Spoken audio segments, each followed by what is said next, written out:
اعوذ باللہ من الشیطان الرجیم بسم اللہ الرحمن الرحیم۔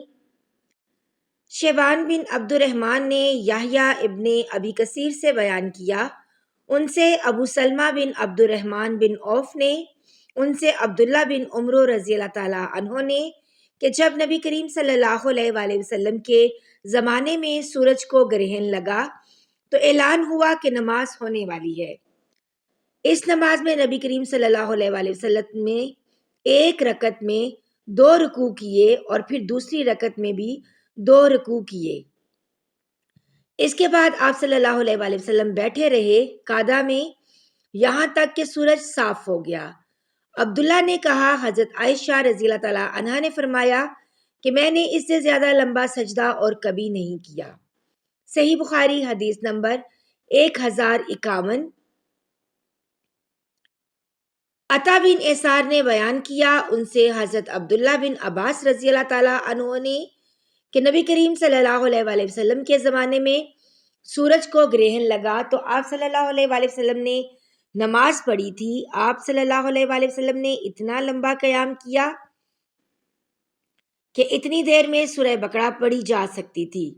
پھر جب آپ صلی اللہ علیہ وآلہ وسلم نے رکوع لمبا کیا اور اس کے بعد کھڑے ہوئے تو اب کی مرتبہ بھی قیام بہت لمبا تھا لیکن پہلے سے کچھ کم۔ پھر ایک دوسرا لمبا رکوع کیا جو پہلے رکوع سے کچھ کم تھا۔ پھر آپ صلی اللہ علیہ وآلہ وسلم سجدے میں گئے، سجدہ سے اٹھ کر پھر لمبا قیام کیا لیکن پہلے قیام کے مقابلے میں کم لمبا تھا۔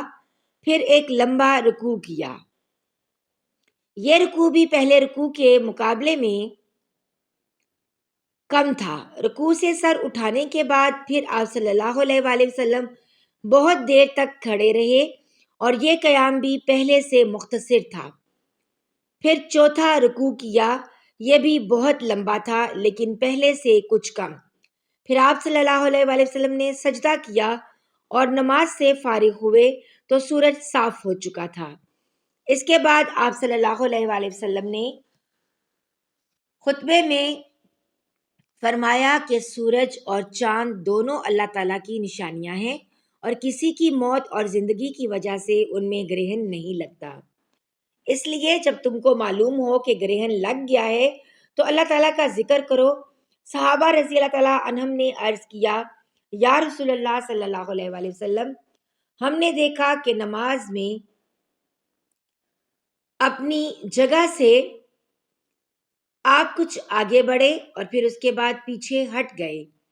آپ صلی اللہ علیہ وآلہ وسلم نے فرمایا کہ میں نے جنت دیکھی اور اس کا ایک خوشہ توڑنا چاہا تھا، اگر میں اسے توڑ سکتا تو تم اسے رہتی دنیا تک کھاتے، اور مجھے جہنم بھی دکھائی گئی تھی، میں نے اس سے زیادہ بھیانک اور خوفناک منظر کبھی نہیں دیکھا۔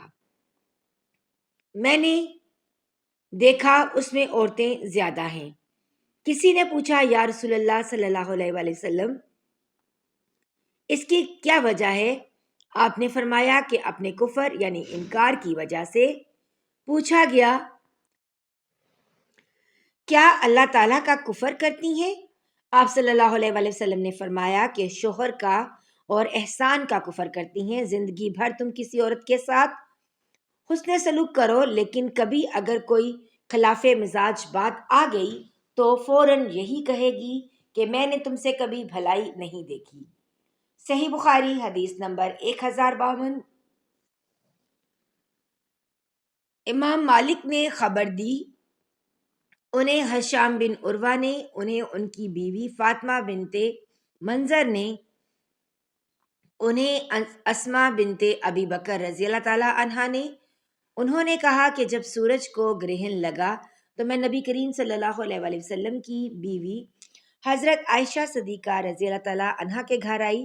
اچانک لوگ کھڑے ہوئے نماز پڑھ رہے تھے اور عائشہ رضی اللہ تعالیٰ عنہا بھی نماز میں شریک تھیں۔ میں نے پوچھا کہ لوگوں کو بات کیا پیش آئی؟ اس پر آپ نے آسمان کی طرف اشارہ کر کے سبحان اللہ کہا۔ پھر میں نے پوچھا، کیا کوئی نشانی ہے؟ اس کا آپ نے اشارے سے ہاں میں جواب دیا۔ انہوں نے بیان کیا کہ پھر میں بھی کھڑی ہو گئی لیکن مجھے چکر آ گیا، اس لیے میں اپنے سر پر پانی ڈالنے لگی۔ جب رسول اللہ صلی اللہ علیہ وآلہ وسلم نماز سے فارغ ہوئے تو اللہ تعالیٰ کی حمد و ثنا کے بعد فرمایا کہ وہ چیزیں جو کہ میں نے پہلے نہیں دیکھی تھیں، اب انہیں میں نے اپنی اسی جگہ سے دیکھ لیا۔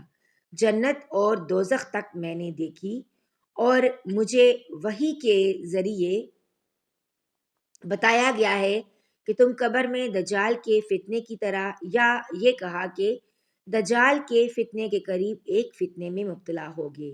مجھے یاد نہیں کہ اسما رضی اللہ تعالیٰ عنہا نے کیا کہا تھا۔ آپ نے فرمایا کہ تمہیں لایا جائے گا اور پوچھا جائے گا کہ اس شخص یعنی مجھ پر کے بارے میں تم کیا جانتے ہو۔ مومن، یا یہ کہا کہ یقین کرنے والا۔ مجھے یاد نہیں کہ ان دو باتوں میں سے حضرت اسما رضی اللہ تعالیٰ عنہا نے کون سی بات کہی تھی، تو کہے گا یہ محمد صلی اللہ علیہ وآلہ وسلم ہے۔ آپ صلی اللہ علیہ وآلہ وسلم نے ہمارے سامنے صحیح راستہ اور اس کے دلائل پیش کیے، اور ہم آپ پر ایمان لائے تھے اور آپ کی بات قبول کی اور آپ کا اتباع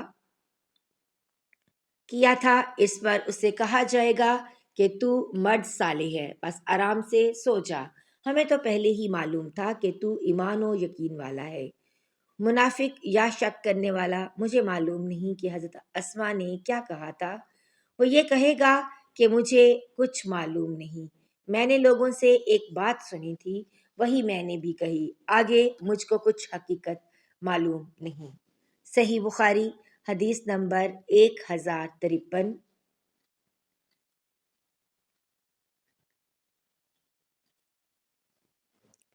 زائدہ نے حشام سے بیان کیا، ان سے فاطمہ نے، ان سے حضرت اسما رضی اللہ تعالیٰ عنہا نے کہ رسول اللہ صلی اللہ علیہ وآلہ وسلم نے سورج گرہن میں غلام آزاد کرنے کا حکم فرمایا۔ صحیح بخاری حدیث نمبر 1054۔